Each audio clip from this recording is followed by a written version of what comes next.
Bonjour, nous allons encore apprendre la langue Wobé. Je lis pour vous. Apprendre la langue Wobé de Côte d'Ivoire. Livre de lecture CP2 en Côte d'Ivoire dans les années 2000. Leçon 13. Je rappelle que j'enseigne depuis un certain temps la langue Wobé sur YouTube. Vous pouvez consulter les leçons précédentes. 1. J'observe le dessin pour lire la phrase clé. Voici un dessin. Il y a une phrase en bas qui est une phrase à l'étude. À l'école primaire, on appelle ça une phrase clé. Alors voici donc le dessin. Voici la phrase qui est en dessous. Ma soeur allume le feu. Je reprends. Ma soeur allume le feu. Nous allons traduire cette phrase en langue Wobé. Donc en langue Wobé, on dit en dei nyonkbao tba ne. Je reprends. En dei nyonkbao tba ne.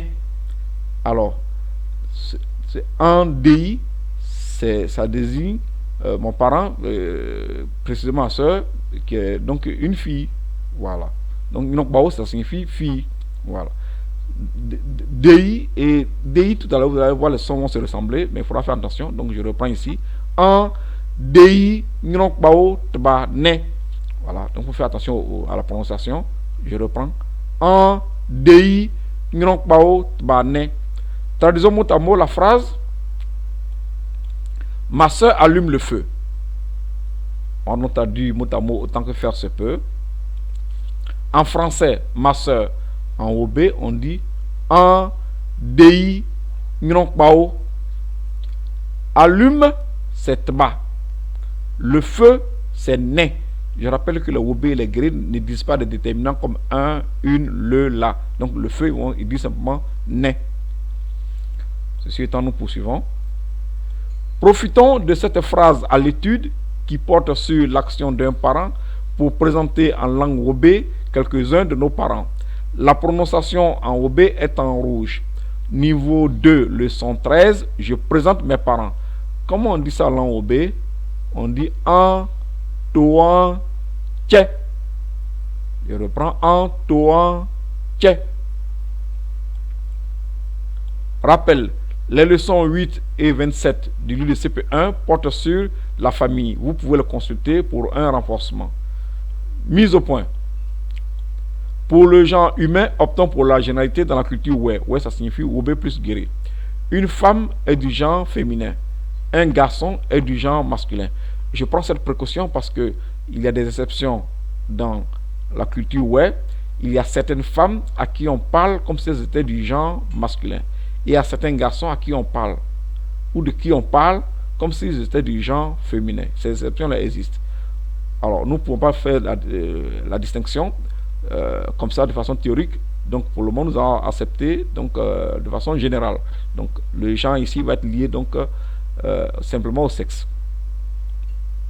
Ceci étant, nous demandons le cours du jour. Voici une famille, voici un enfant qui présente sa famille. Alors, la leçon, c'est « Je présente ma famille ».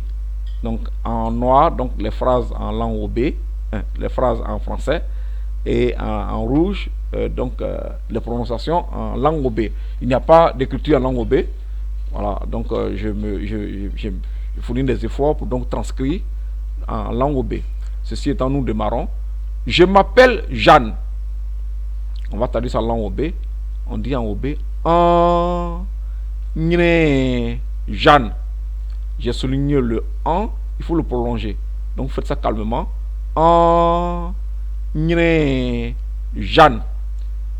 Voici ma famille. En Wobé, on dit en tche mou. Je reprends en tche mou. Donc mou, ça veut dire voici. Ma famille, c'est donc en tche. Voilà. Ceci étant, nous poursuivons avec la deuxième image. Voici un papa. Voici mon père. Comment on dit ça en langue Wobé? On dit en boamou. Je reprends en boamou. Il s'appelle Nestor. Comment on dit ça en langue Wobé? On dit oh Nestor. Donc le C renversé, c'est pour avoir le son O. Donc c'est pour ça que j'ai créé ce signe là. Donc oh Nestor. Donc il s'appelle Nestor. On continue. Voici une dame. Voici ma mère. Comment on dit ça en langue Wobé? On dit en déamou. Je reprends en déamou. Elle s'appelle Hélène. Comment on dit ça en OB? On dit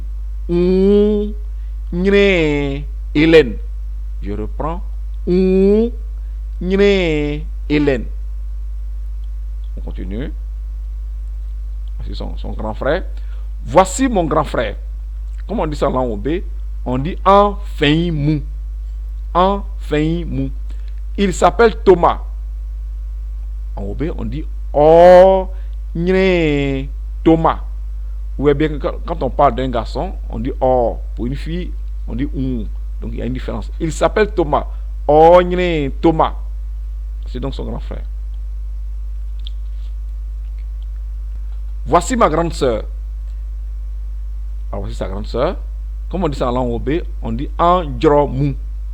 Je reprends. Andromou. Elle s'appelle Rose. Comment on dit ça en langue OB? On dit Rose. Je reprends. Rose. Parce que c'est donc sa grande sœur. Nous poursuivons. Voici mon petit frère. Comment on dit ça en langue OB?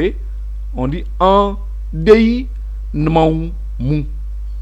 Donc Nmaou, c'est pour indiquer que le masculin, c'est un garçon. Le mou, c'est pour dire voici. Donc Andei, c'est mon cadet, il est garçon. Le voici. Donc Andei Nmaou Mou. Il s'appelle Eric. Comment on dit ça en OB? On dit Eric. Nous terminons par la dernière image. Voici ma petite sœur. Comment on dit ça en langue OB? On dit Andei Nyonkbao Mou. Je reprends. Andei Nyonkbao Mou. Je rappelle que Mou, c'est pour dire voici. Donc voici à la fin, alors qu'en français, c'est au début. Elle s'appelle Emma. En langue OB, on dit Emma. Je vous dis merci.